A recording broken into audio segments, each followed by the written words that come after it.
Hey there folks, Wrel here, and this is your Auraxium update for February 27, 2016.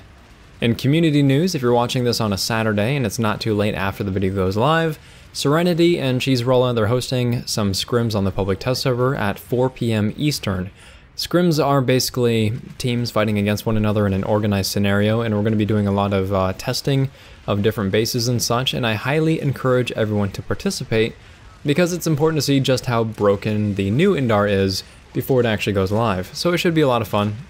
I'll leave a link to the post in the video description below, as well as a link to the public test server client that you can download and install, and it's necessary to do this sort of thing.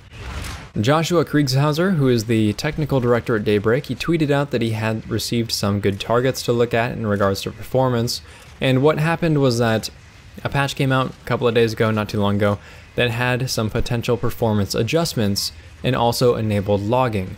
So now there are a bunch of data points that he can use to investigate to potentially increase performance, which is a good thing for everyone because performance is definitely a huge complaint.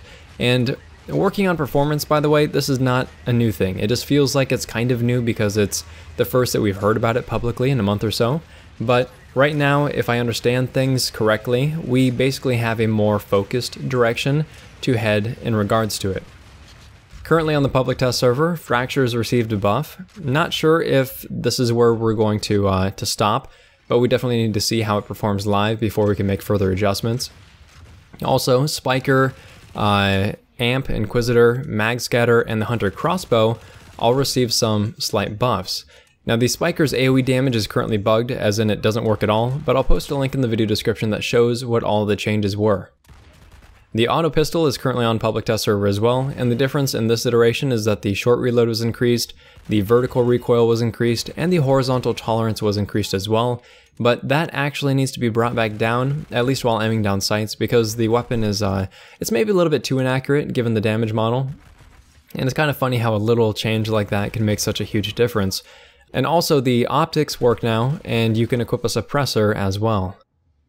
Also on the PTS, but it's not even close to finished, this is the new max heavy machine guns.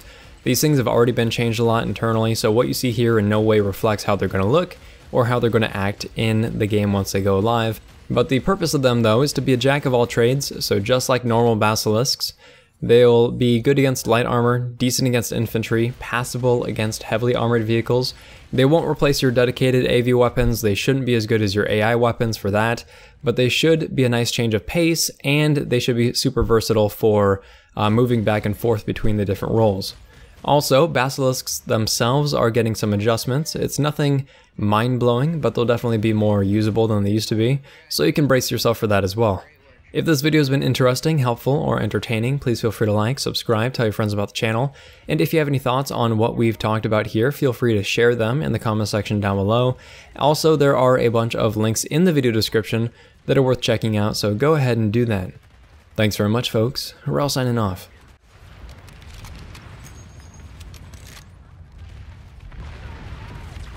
Thanks, Dad.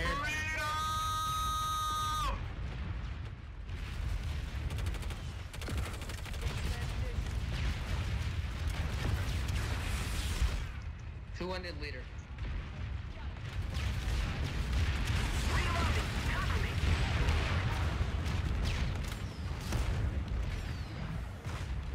We've got a mag rider in the area.